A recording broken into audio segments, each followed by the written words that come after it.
और 2022 से पहले एसपी का कुनबा लगातार बढ़ रहा है। आज लखनऊ में बीजेपी के एक बागी और बीएसपी के 6 बागी विधायकों ने एसपी का दामन थाम लिया।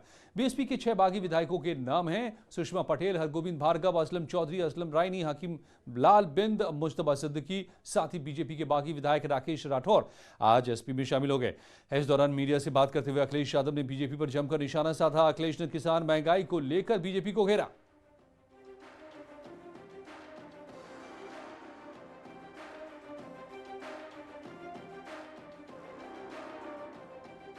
तो आप देख रहे हैं एसपी का कुनबा अब बढ़ा है। आज बड़ी संख्या में पूर्व विधायक और नेता बीएसपी के आए हैं एसपी में, और साथ में बीजेपी के भी पूर्व विधायक ने एसपी को ज्वाइन किया है और एसपी ने इस मौके पर बीजेपी पर निशाना साधा। कहा गया कि 2022 तक उत्तर प्रदेश के किसानों की कृषि आमदनी को दोगुना करने के लिए एक विस्तृत रोड मैप तैयार किया जाएगा और मंचों से यह भरोसा दिलाया गया किसानों को कि आने वाले समय में उनकी आमदनी दोगुनी हो जाएगी। आज किसान उत्तर प्रदेश का जानना चाहता है कि आखिरकार आय कब दोगुनी होगी। और जिस तरह से महंगाई बढ़ी है, हर जरूरत की चीज महंगी हो गई है। केवल यही झूठ नहीं है, भविष्य में गन्ना किसानों को फसल बेचने के 14 दिनों के भीतर पूरा भुगतान हो जाएगा।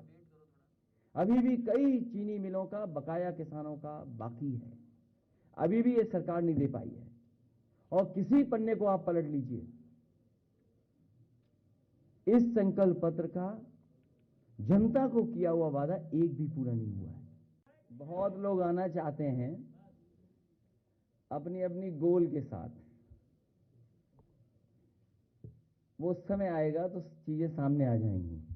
लेकिन जन आक्रोश इतना है, जनता इतनी दुखी है कि आने वाले चुनाव में भारतीय जनता पार्टी का सफाया होगा। और जो मैंने कहा है कि ये नारा जो बदलेगा, भाजपा परिवार भागता परिवार ही दिखाई देगा।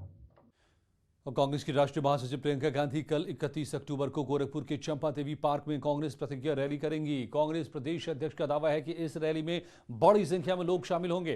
कांग्रेस के प्रदेश अध्यक्ष अजय लल्लू ने बीजेपी पर निशाना भी साधा है।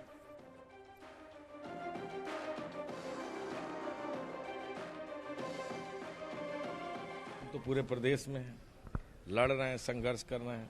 किसानों की बात, नौजवानों की बात, गरीबों की बात, महिलाओं की बात, सुरक्षा की बात, सभी वर्ग के लोगों की बात तो कांग्रेस पार्टी कर रही है और बदलाव की आती है, जिसका नाम प्रियंका गांधी है। लेकिन अखिलेश जी तो कह रहे हैं कि पूरी जनता उनके साथ है। ये तो तय करेगा, समय तय करेगा, 2022 का चुनाव तय करेगा जनता किसके साथ है। थोड़ा और इंतजार कर लीजिए। और यहाँ योगी जी कह रहे हैं कि उनके काम से बिल्कुल सब खुश हैं। आप तो रोज जाते हैं लोगों के बीच में, महंगाई का क्या हाल है, बेरोजगारी का क्या हाल है, कानून व्यवस्था का क्या हाल है। हर तीसरे दिन तो आते हैं। रोज हत्या, लूट, डकैती इस गोरखपुर की पहचान बनी हुई है। मिशन 2022 को लेकर गोरखपुर में बीजेपी की बड़ी बैठक हुई। बैठक में मुख्यमंत्री योगी आदित्यनाथ, यूपी बीजेपी प्रभारी राधा मोहन सिंह और प्रदेश अध्यक्ष स्वतंत्र देव सिंह शामिल हुए हैं। बैठक में कार्यकर्ताओं को संदेश दिया गया कि कैसे ज्यादा से ज्यादा लोगों तक सरकार की योजनाओं की जानकारी दी जाए, साथ ही पार्टी से लोगों को जोड़ा जाए। सीएम योगी ने कहा कि हमारी नीयत बिल्कुल साफ है। अयोध्या में बीजेपी ने ही राम मंदिर बनवाया। बीजेपी के शासन में देश आगे बढ़ रहा है, दुनिया में भारत का मान बढ़ा है।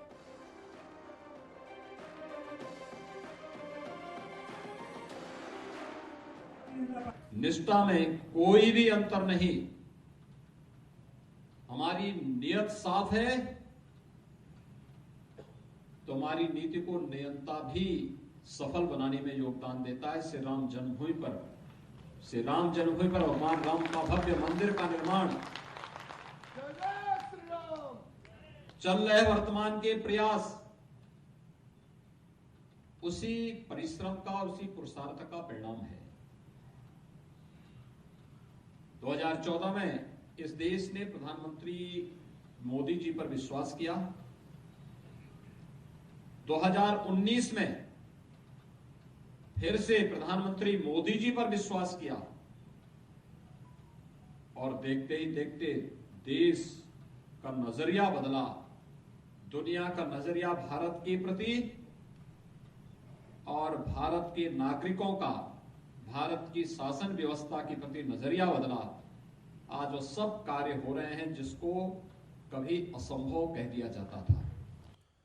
अयोध्या इस बार दिवाली के मौके पर 9 लाख से ज्यादा दियों से रोशन होगी। प्रदूषण न हो इसके लिए इको फ्रेंडली दिए बनाए गए हैं।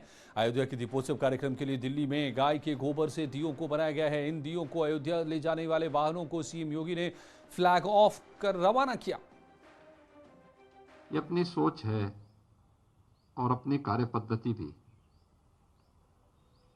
पर्यावरण की रक्षा के साथ साथ हम लोग अच्छे ढंग से अपने पर्व और त्योहारों को बेहतर तरीके से प्रस्तुत कर सकते हैं। पर्व और त्योहार पर्यावरण को नुकसान पहुंचाने के लिए नहीं बल्कि उनके संरक्षण के आधार बनने चाहिए। इसमें तो गौ रक्षा भी हो रही है और गौमय से बनने वाले जो दीप हैं इनके माध्यम से हम एक बड़ी आबादी की आस्था की भी का सम्मान कर रहे हैं और गौ संरक्षण के लिए हर एक व्यक्ति को प्रेरित भी कर रहे हैं। जहां ज्यादातर लोग लॉकडाउन के दौरान घर के बाहर निकलने तक से डर रहे थे, वहीं कुछ लोगों ने दूसरों की मदद के लिए अपनी जान को जोखिम में डाल दिया। महाराष्ट्र के नासिक जिले में रहने वाले अनिल शेल के ऐसे ही कुछ लोगों में से एक हैं। टीकाकरण को लेकर नेटवर्क 18 और फेडरल बैंक की जागरूकता मुहिम संजीवनी और शॉर्ट ऑफ लाइफ तक आप तक लाया गया। एक ऐसे व्यक्ति की कहानी जो अपने जज्बे की वजह से हमारे संजीवनी चैंपियन बने।